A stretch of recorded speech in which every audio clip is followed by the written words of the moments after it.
Mga ka-surprise, naglalakad po ako this afternoon and nakakita po ako ng another batch po na pwede nating i-dry na celosia. Marami pong klase ng celosia. Ito po ang tawag po dito sa celosia plant na ito is Celosia Asian Garden. So ito na po yung dried. May mga vlogs po tayo nung inihang po natin to and i-dry po natin. And ito naman po yung bagong kuha ko ngayon na i-dry pa lang po natin.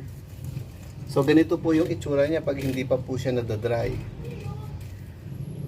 And pag na-dry na po siya, ganito na po yung itsura niya mga ka-surprise. Ayan.